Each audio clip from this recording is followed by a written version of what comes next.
All right. Pharmacokinetics and pharmacodynamics. So basically we're looking at what those little inserts mean on all of our drugs. It's how they work in your body. Oops, somebody's coming in the door. Christian. All right. So the first one here, let me move this. I gotta move your guys' heads over here. So the first one is pharmacokinetics.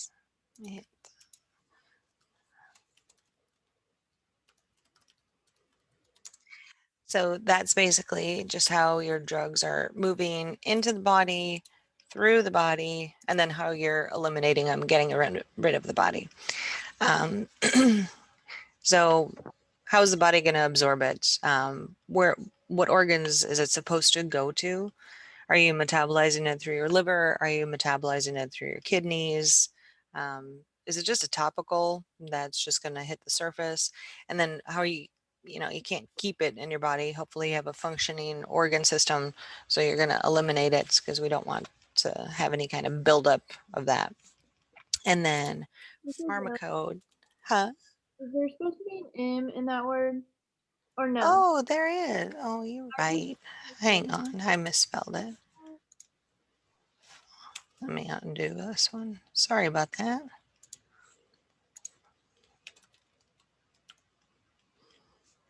Kinetics. Sorry about that. My M sticks because I spilled coffee on my thing like 100 times. That's what happens with my E's. Dynamics. So dynamics is how the drug is producing these effects on the body. So what tissues is it affecting and what changes are made in the body because you just took this drug. So you took a Tylenol. How is it going through your body is the kinetics. Sorry. And then dynamics is like, what did it do? What did it do with your body? Did it get rid of your headache? Sorry about that. First period, I always don't have a voice and I don't know why. Maybe I need to start talking to my dogs more in the morning. Clear my throat out.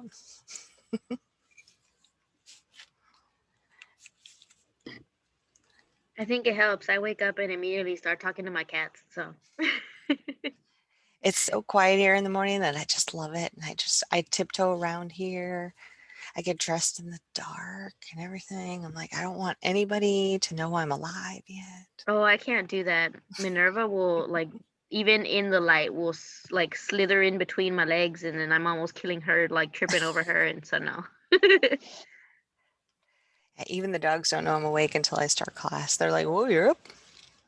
Yep.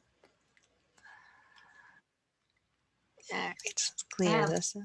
I have a little alarm clock that jumps on my bed and starts breathing heavy on my neck. So anywhere between 6:25 to 6:37, she's right there. Aw. Like, I can never sleep late. Could you go back to the other slide real fast? Yeah. You need me to put the words back up?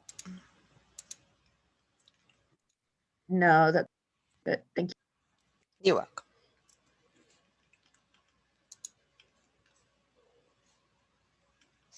Pam, my family too.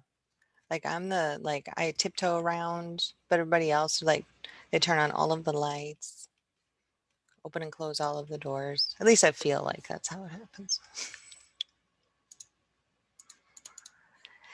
All right, so we have a therapeutic range. So this is the ideal range that the manufacturer has said, okay, this is perfect concentration in the body. It's actually going to do work without killing the animal. So if you have too much drug that's in the body, they're going to exceed that therapeutic range, and we call that one maximum effective concentration. But if you don't take enough, it's way too low. So it's below that therapeutic range. So we call this the minimum concentration. So we've got this little tiny window here where you can hit that top. Like it says, you can take up to 6 tablets a day. If you go beyond 6 tablets a day, now we're in unacceptable possible toxicity range. And then if you don't like, it says I'm supposed to take 2, but I really only want to take 1, kind of like I do with my seizure meds sometimes. I'm like, I don't really need both of those today, do I? I'm just going to bed. Now it doesn't work, and the next day I have a seizure, so inadequate. So you kind of need to keep in this little safe window and follow the doctor's instructions, and that's why it's so important to make sure that all of your clients are following the rules and making sure that they're giving their animal the medication that we want. So we want to stay in this therapeutic range and keep everything balanced, so we know how much is being eliminated and how much is coming in. So got to keep it safe. I'll leave that up there for a minute.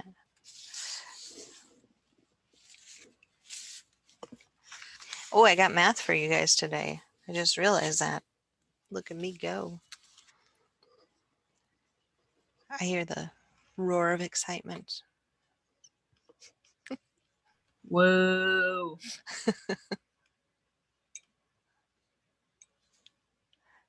Oops, I gotta move you guys' heads again. Sorry, don't get dizzy.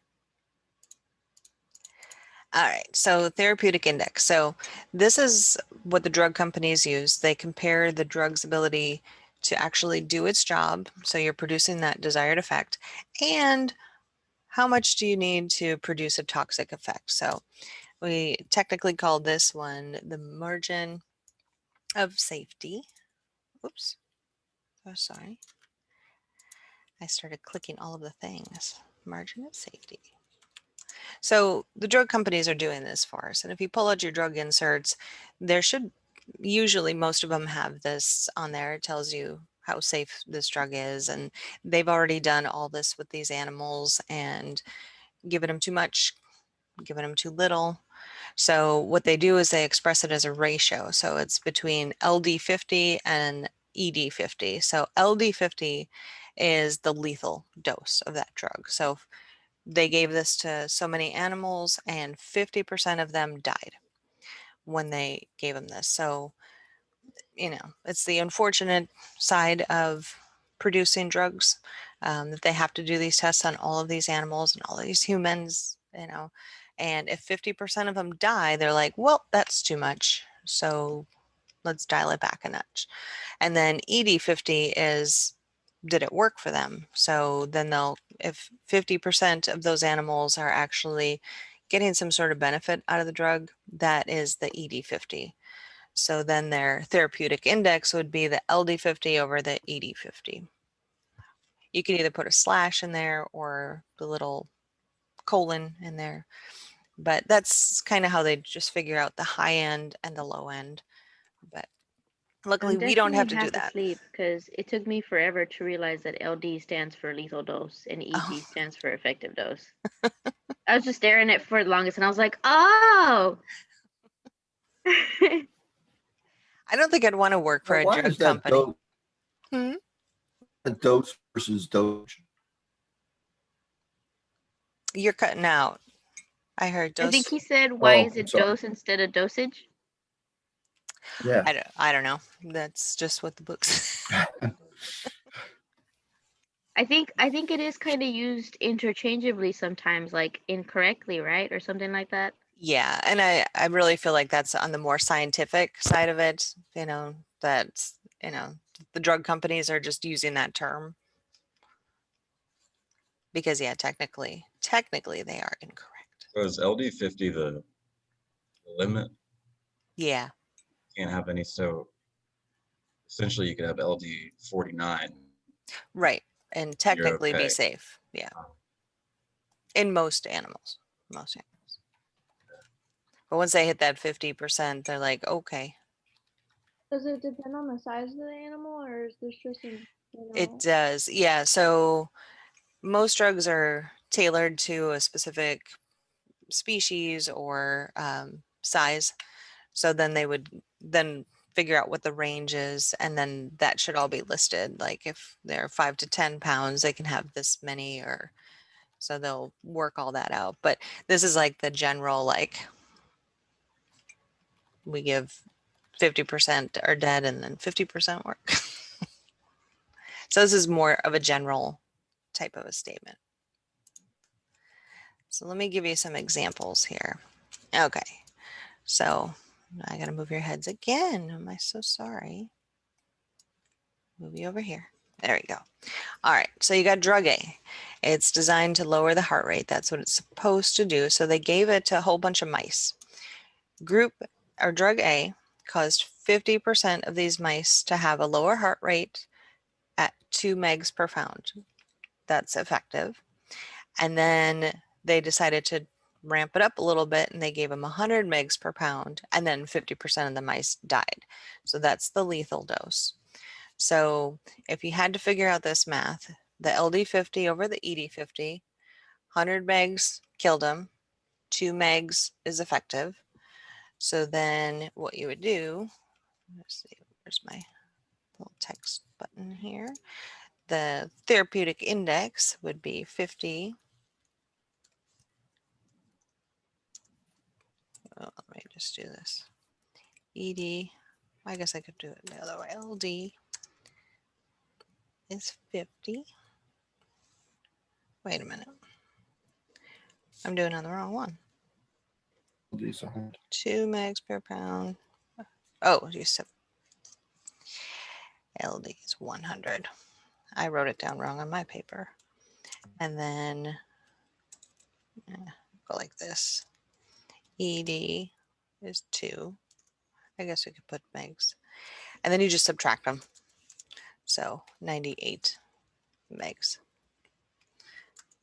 So Is that 100 supposed to be like next, like beside the LD, right? yes, I should have put mg down here. So that's 100 megs. So basically you're just subtracting them. I know there's a slash in there. So we don't divide? No, you don't divide. Yeah, for the ratio. Right. But unfortunately, this is pharmacology math, so it doesn't make any sense. So like, is it supposed to be written like LD 50 or just like LD and then 100 mgs slash? I'm just trying to make sure I write it right. Well, you could throw the 50 in there, but Is I it meant just to wrote it. be like a subscript, like it is on the TI part on the very top, that first chunk? Yes. It's a tiny invisible 50. Yes. Now I'm confused because the previous page said it's ratio. It is a ratio. Yes. According to If the it's book. ratio, if it's a ratio, you divide them. That's why I'm confused. This is where I lose people. So yeah. So I don't know how to So put Ron, it. are you saying it makes sense to you if the answer came out to 50 mgs? yes, and I understand if it's a resignation should really be that on my side, but when it's ratio, that means the relative amount of one versus the other. It's a division when you do ratios. Right. No, and I completely understand that. But for this, I need you to just throw that away for just a hot minute, because as far as the math that they're doing, they're calling this ratios. But in my mind, this is not ratios either. I've done ratios before. This is not a ratio. This is basically just simple subtraction. So what they're doing is they're trying to figure out, okay, I've got my max dose, I've got my effective dose. If you subtract those two, there's my therapeutic index. So 98 megs is my therapeutic index. So 98 is going to be the range. So I can go from 1 to 98 and be fine. And the animal won't die, or 2 to 98, excuse me. But if I go over that, then they start dying. It's a very strange way to word it, and I totally agree with you. And I wish there was something I could do to fix that, but there's not. It's kind of crazy. And I am in full agreement. Marissa's on board. She gets it. So for the test, all I need you to do is subtract. So I get it. I just think you have to forget the rules. definition of ratio. Yes, you need to forget the rules Just for like not just not think about it too hard, I guess. I mean, I get it. I just don't get why it's called a ratio. It's just a range. yeah. The book should actually describe it as such versus using the term ratio. I'm So just basically, with the slash, we're just supposed to subtract it. I'm Mhm. assuming, right? Whenever Mhm. we see the slash, subtract it. Yes. I'm gonna write that down. Almost made me think I had to divide for a second. But Yes. well, that doesn't equal 90 unless you subtract. Yeah. Right. So on the test, I do have a few of these questions. So when you're seeing the slash, just subtract. Subtract. All right, let's give drug B now. We gave it to some mice. Drug B is causing 50% of the mice to have a lower heart rate at 10. And then if we give them at 20 megs per pound, 50% of the mice died. So the lethal dose was 20, the effective dose is 10. So then what is our therapeutic index? And 10. It's just 10. That's it. I'm not even going to write the slash stuff. We'll just write the answer. I have the questions worded like this, and then it's multiple choice for the answers. So is this one also per pound or is it just 10 milligrams? 10 milligrams per pound. Oh, okay. These poor mice. But at least their hearts are working, most of them. All right. As far as like the final answer goes, it wouldn't be just 10 megs, it'd be 10 megs per pound. Yeah, you can put that. There we go. All right. So which drug would you consider safer?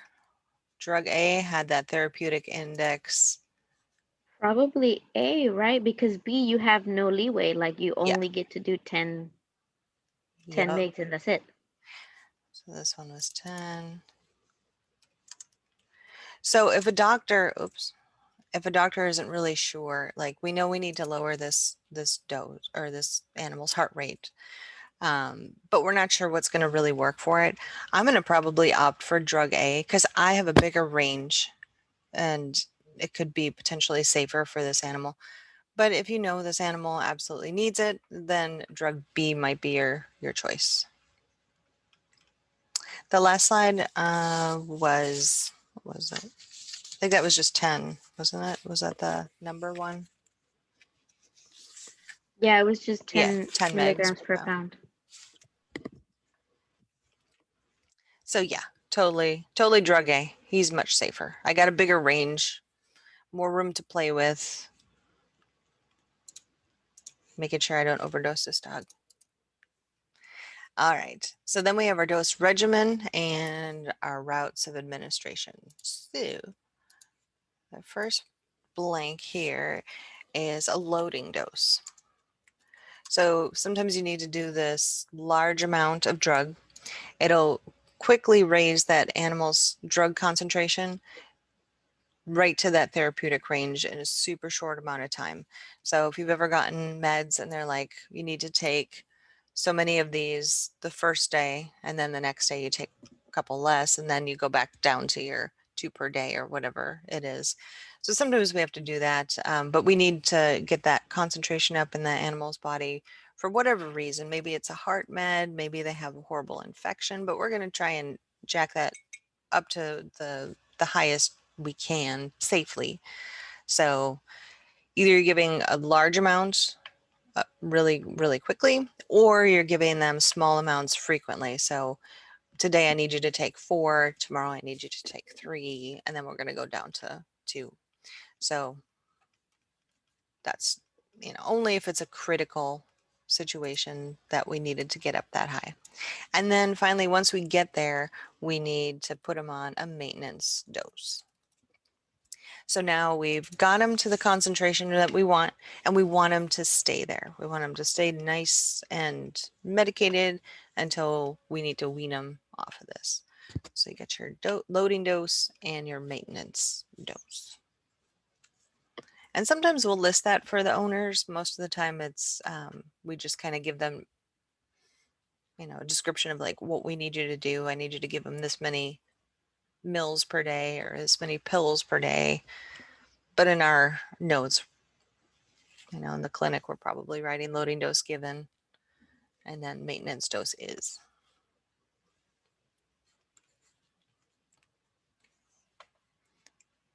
Clear. All right, so then we have our dose interval is the next one. That's how much time is between each administration of each dose. So if you're giving an animal a drug once a day or SID, you've got this huge wide swing of drug concentrations going on in this animal's body. So once it's absorbed, it could be at a potentially toxic rate. And then right before their next dose, they're at such a low concentration, it's probably subtherapeutic. So they really need that. So SID is going to produce that wide range. So you take it and let's say it's a pain med. And after they take it, they're like super sleepy and they don't want to do anything. But by the time that drug is wearing off, they're in pain again, they're crying, and then, you know, because that it's subtherapeutic. So frequent dosing, we have less of a wide range of symptoms. So usually they kind of opt for a BID or a TID just because we don't want that huge range, but it depends on the drug too. Some you can only give once a day. And then the next line is your total daily dose. That is just the total amount of all the drug that you're taking in mass to be given throughout the day. So 100 milligrams would be the total daily dose of a 25 milligram tablet given QID. And also if I decided to give a 50 milligram tablet BID, all day they're supposed to be getting 100 megs. So I would just add it all up and that's their total daily dose. Just a whole bunch of terms to get y'all back into the swing of Monday. So for the dose interval, are you saying that the longer the times, the better? Because that means the drug is more effective for a longer period of time before you have to give them another. I would say BID or TID because then they're not getting, because what's happening is they get this spike and then it just drops to almost subtherapeutic and then they spike if you're doing SID. So super wide concentration swings versus BID where I bring them up and then they kind of stay in this like little wave pattern here. So they're still staying in that little window. They're not like falling below it and they're not jacking to the tippy top of it. Does that make better sense? Yeah. Okay. Let's see. You're welcome. All right. So you should know all these things. How things are given. Where's my text? I keep losing my little text bar. It keeps going missing. How do I move this? Can I move it? Oh, I can. Okay. I didn't know I could move that little talk bar. Now I know. All right. So what is the one we call drug given by mouth? Most common. PO or per os? Yes. PO. Per os. So it's oral. Oop. Put my fingers on the right keys. Oral. Give it in the mouth. Suppose I should put that there. What is a drug that is administered on the surface of the skin? A Topical. Can you also put Transdermal? SC, subcutaneous?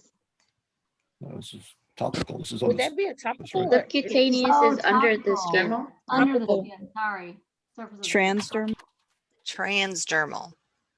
Yes, it is transdermal. It's across the skin. So I'm just putting it on the skin. So it's transdermal. Yeah, I mean, topical wouldn't be completely incorrect. Would I mark it wrong? No, I wouldn't. But if you have the option between topical and transdermal, go ahead and use transdermal. That's the more, I guess, scientific way. What about one that you're inhaling or a gas that you've been given, you're absorbing it through your airways? I'm gonna go respiratory or parenteral. Nope, that's the next one. Sorry, that next one, respiratory. Now, if I said specifically that I was giving it through the nose, then I would say it would be that one. But respiratory, I'm just inhaling it. I'm sitting in a room of like gas and inhaling it. And anything that doesn't involve the GI is parin.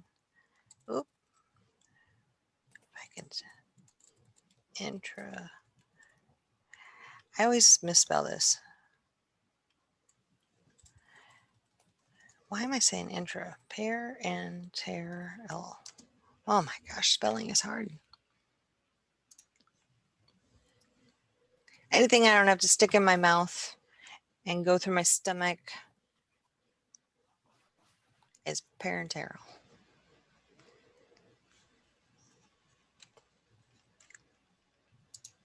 It's ARE? Yeah, I think the second A are backward. Yeah, Are I thought it was ENTERAL. Is that? I don't know. Neither. Yeah, I think it is ER. It just looks wrong to me right now. Okay, let me clear that one. Yeah, my dictionary pulled it up like that one, like Yeah, I just looked at the Renteral. Like that. Uh-huh. Oh, that does look righter. Righter? Better? Yeah.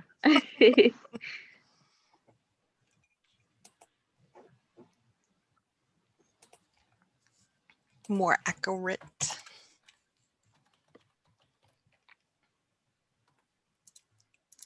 Here's a couple more for you.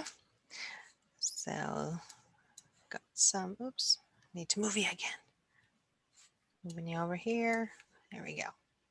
So the first one, drug injected directly into the vein, carried toward the heart, where it gets diluted and then distributed throughout the whole body. What's that one? Intravenous. Intravenous. Yes, IV. Intravenous.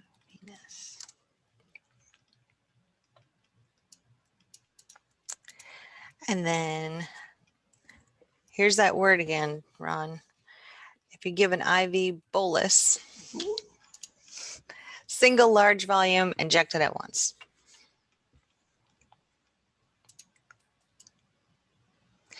I was thinking about that actually yesterday when we were talking about bolus, and I was like, yeah, it is confusing. Some of the stuff that's in here, I think, they use the term very loosely when they're talking about large things. And I feel like it needs its own term, but, it is what it is. And then you have an IV infusion. So this one is just something that's slowly being dripped over a period of time. And then we want to slowly accumulate that drug concentration until we've got to this plateau and they've reached their steady state. So we know that they're at this constant infusion of drug. Is that one only ever dripped? It's never anything else? Yeah. Miss Regalia, I had a question about that because I was confused about the bolus stuff, so I Googled it. Uh-huh. And bolus and infusion came up, and what came up was that bolus, that it's a time interval difference. That bolus is usually 30 minutes or under, and infusion is 30 minutes or longer. That makes sense, because the bolus would be given in a very short amount of time. Now, And you have I could ever done generally, boluses in 2 doses? I have. And that was only because the animal could only handle so much. It was a sub-Q bolus that I've done, and I was told to do, split it in 15-minute intervals. And that was more because of the specific animal, whereas infusion, you know, much longer period of time. They might be on it for an 8-hour drip. If you've ever been in the hospital, sometimes they put you on those long drips, sometimes for pain. And we want to always try and avoid anything that is outside of the vein. So anything that is accidental administration, we would term that extravascular or perivascular. Both mean the same thing. If you do accidentally do something, these animals will probably let you know. A lot of these things burn very badly if you miss the vein. I think the worst one I've ever seen was euthanasia. That stuff burns, and they will die. They're still getting the injection, but it's a very horrible, horrible, horrible death. We had a resident doctor. He was doing his clinicals and stuff, and I was assisting on a euthanasia, and that happened. So that was very traumatic for the owner, for the pet. I don't think he will ever make that mistake again. I don't think. And then the last one here is intra-arterial. So this one is just directly going into the artery. We want it to go towards a very specific organ and be at high concentrations. This one isn't always done. This may be done in small animal medicine for a quick and painless death. But if this is done on a dog, cat, this is usually an accidental thing unless it specifically says it needs to go in an artery. We are looking for veins. We don't want to go, let me find that jug. No, I'm going to look for a vein before I go to an artery. So this can be done accidentally. So just be careful. But when you get to what is it? Lab animal, there's some drugs there and stuff that they will do intra-arterial stuff, but not in companion animals. All right, here's a few more. One that goes directly into a muscle. Oh, that's an easy one. I am intramuscular. And then we have ID, intradermal. This one is just beneath the skin. Would that not be subcutaneous? That's the next one. SQ is administered within the skin. Super close terms, but intradermal, I like to think when it says beneath the skin, I like to think about when you get the intradermal piercings, because when they do the intradermal piercings, they basically go in and they pull a core of your skin. It looks really nasty and gross, but they have to go in there and they core it. So I like to think that's beneath, and then within just kind of sub-Q, like it goes like underground. That's how I like to remember it anyway. Yeah, I think I just flip it in my head for myself, because when I think sub, I think like a submarine, so it goes under the water. Oh yeah, yeah. And then intra, just like intramuscular, you go into it. So like you're not underneath it, you're in it. Mm-hmm. So would an ID injection, I mean, that would automatically just go to the muscle though, right? Or is it between the skin It's and the between muscle? it. Yeah. So it's- Yeah.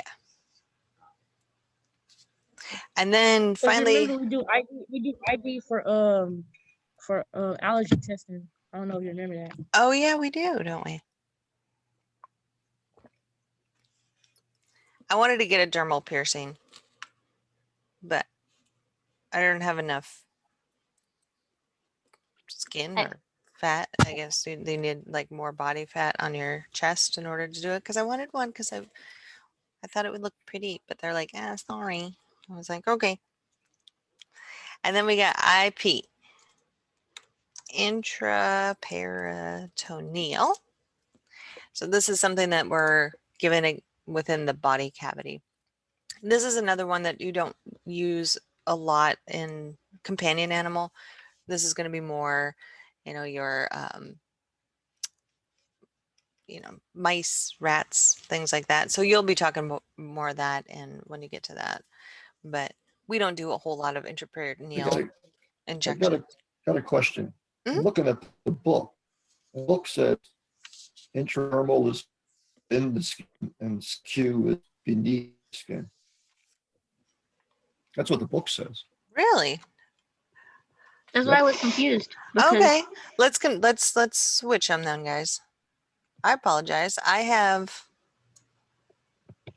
the book before yours, so the So, edition. well, So let's put sub Q up here, and I will fix that on the test then.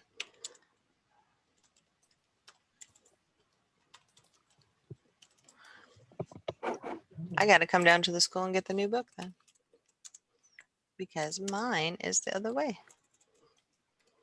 Yeah, that's why I was kind of confused because, like I said, that's what I used to remember is that a sub is like a submarine, so it goes under. Okay. Sorry about that. No, it's okay. I'll go get the accurate book. Picture on the side right there, subcutaneous is going down deeper. Mm-hmm. Subcutaneous is like in the tissue and stuff, and intradermal is like right underneath the surface. Let me Those change two my are notes here.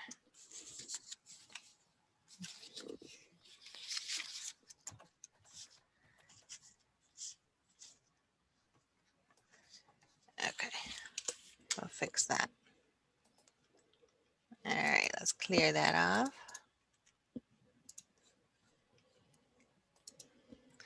Oops. I did that one. All right, so let's talk about moving these drug molecules. A lot of this we've already done in biology, talking about diffusion, passive diffusion, but passive diffusion is basically just how those tiny little molecules are moving from areas of high concentration to areas of low concentration. So what they like to do is they like to go down the concentration gradient. So when you get an injection of a drug or you take a drug, you don't have any drug in you. So it's going to kind of dribble down that gradient. So that's how most of our drugs work.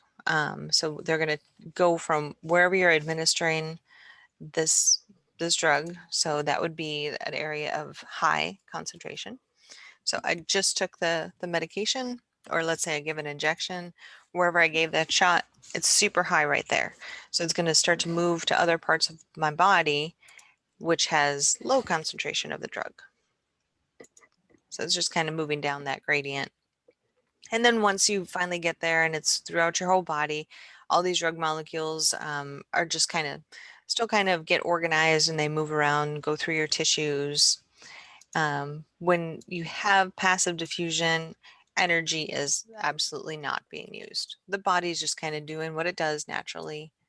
You don't have to expend any energy. Now, we're going to talk about some drugs that you need energy. So if they have to go over phospholipids, they have to be able to dissolve. That's like a whole nother class of drugs. But for most drugs, they work with this passive diffusion. Your Tylenol, things like that. Am I getting this mixed up with osmosis? Yes. Only Well, because osmosis is the movement of water, whereas this is the movement of other things. Molecules. Yeah. Okay. Yeah. Yeah. Well, this sounds familiar. Yeah. So osmosis is only water, but it's the same principle, kind of. Mm-hmm. All right, then we got facilitated diffusion. So now we need a carrier molecule. For some reason, the body is going, I don't think I can do this. So in order to have me be able to get this drug through, it needs to facilitate it. So what's happening here is you've got proteins in your body. Oh, hold on. People are trying to get in and it won't let me type. Protein. You get this little protein, and all these proteins have little receptor sites for drug molecules. So if the drug is going to fit into the receptor, it's like a key. It opened the door, and now it's like, okay, you can come in. You're a good drug. You can come in here. So energy is still not being used because all they're doing is the drug is walking up to that protein, seeing if its key works. If it doesn't, he's not getting in. If it does, he just opens the door and he walks in. So it's a very passive process. And this one is also going with the concentration gradient.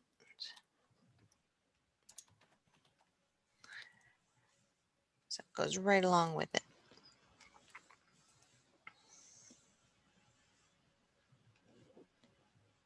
Now, if there were any squares outside of here, let's say you had a little, no, let's say we had a star. This drug tried to get in here.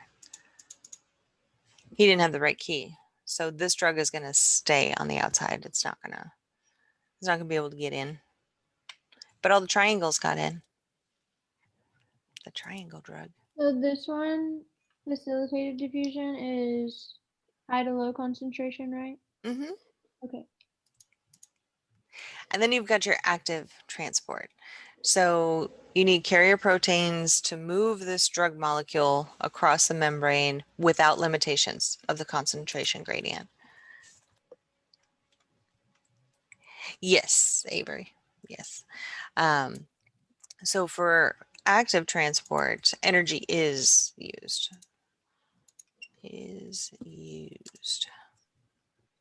So the problem with active transport, it's not going to have an equal amount of drug on each side. So we're not really looking at a concentration gradient here. If I am giving too much medication, these carrier proteins are just going to like say, okay, I've got ATP, you can come through here and I can force this drug to go into the body by using ATP, by using active transport. Now, there are certain medications that we have to do that. Like you've got your blood-brain barrier that's going to block a whole lot of stuff. So I need active transport if I want to stop this animal seizures. Those particular drugs are going to require me to give them something with an active transport, which we'll get to that later. But there's some areas of the body that are a little bit more resistant to taking medications because, I mean, the brain is a pretty sensitive area and it tries to protect itself. I mean, you got a whole case all up in there that it's trying to keep it safe. So certain areas of your body, like, they're like, nope, that drug's not getting in, that drug's not getting in.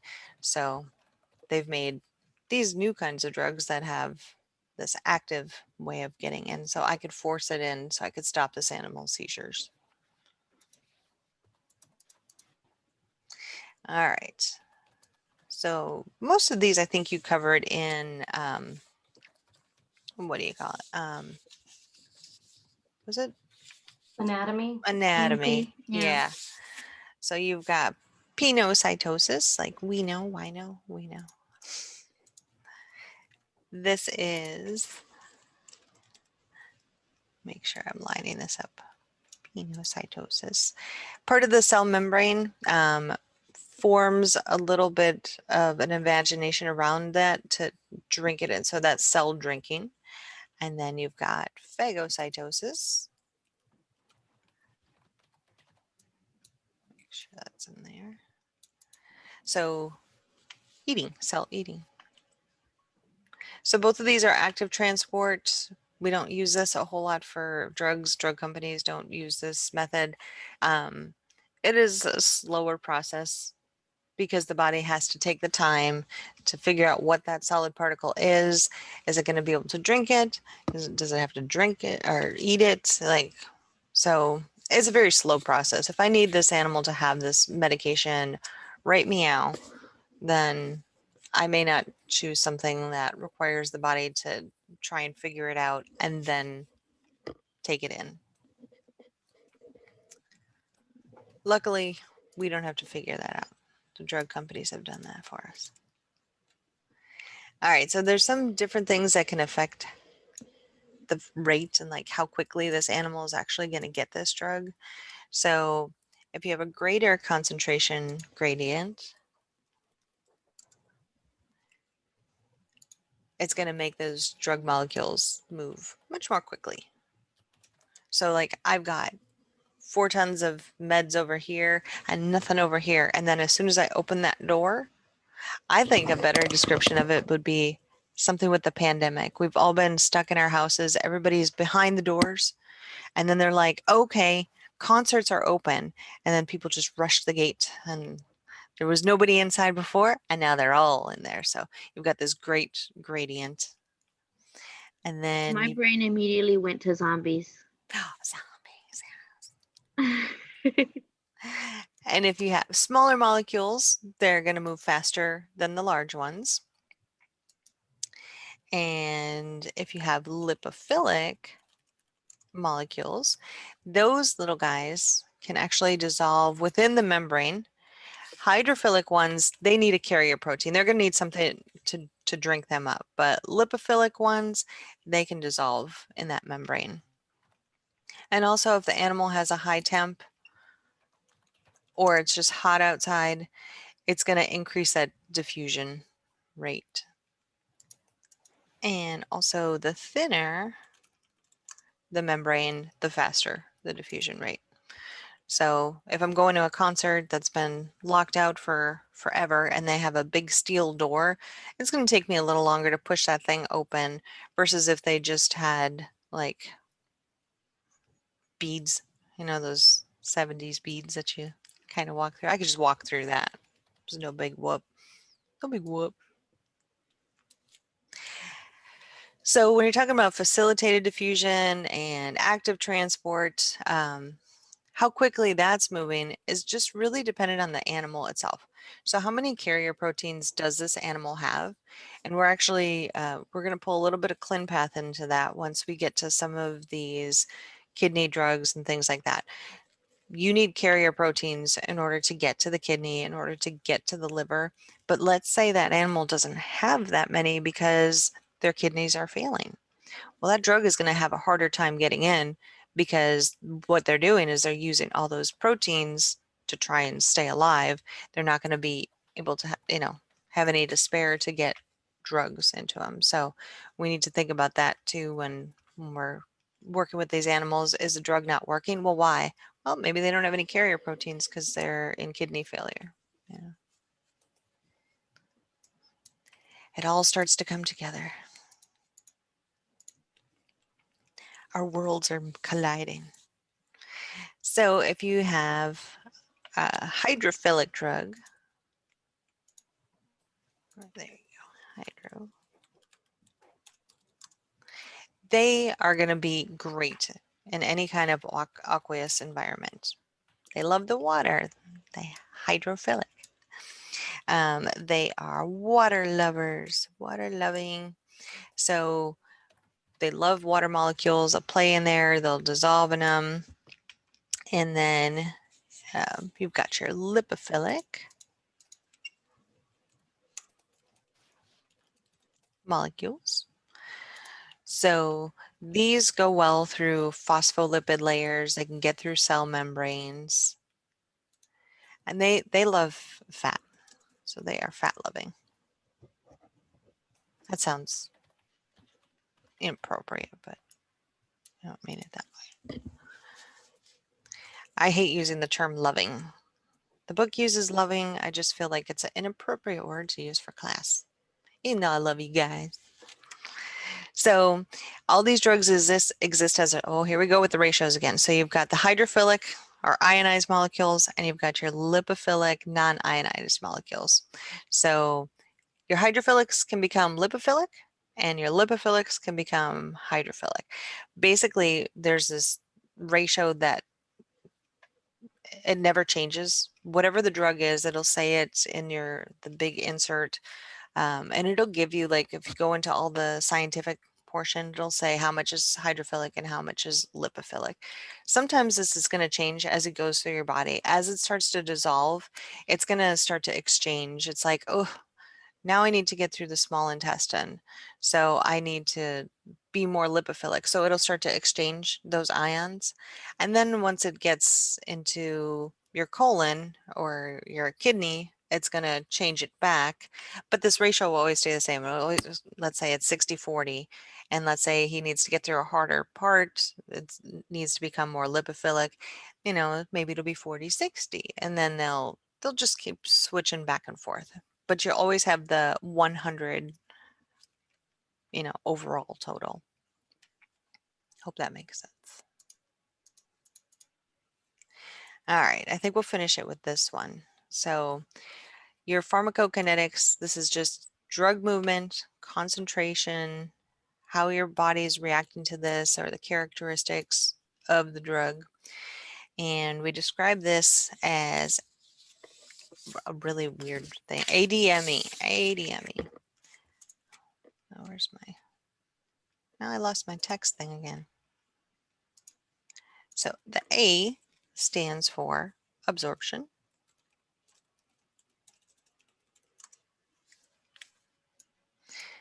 And the D stands for distribution. So how is it getting through the body? And then metabolism. How'd your body react to it? Did Jennifer's body react to it better? Was she able to metabolize that? Versus Mila, maybe she couldn't metabolize that particular drug. So the next time I'm going to need to pick a different drug for Mila because it didn't reach the goal that I needed it to. And then finally, excretion. So I'm going to look at these animals that I'm giving this drug to, and then probably check their urine, check their specific gravity. Did that drug come out? Did their specific gravity increase, because they were eliminated? Every single one of these can be affected by a problem, some sort of disease condition. Maybe they're having an absorption problem because they have cancer, and maybe they have stomach cancer. So I've given them this drug so it's not getting in there. The body doesn't have a way to absorb it and then distribute it through the body. So it kind of stops at that point. Or it's a topical. Maybe they got, horrible sores or something, and I can't put this on there yet because it's going to burn. Maybe it's a distribution problem. Maybe their blood pressure is so low that it's just taking forever for that drug to kind of be distributed through the body because they're swollen, things are just kind of pooling up. Maybe their metabolism, maybe they just can't excrete it. Maybe their kidneys are done. They're like done. And so this drug has gone through all this whole process. It's done its job, but then it just sits in that liver and starts to destroy the liver. So every one of these areas could potentially be affected. If it's a healthy animal, they're going to be fine. But if they're not, then there's a problem. Okay, I think we will leave it at this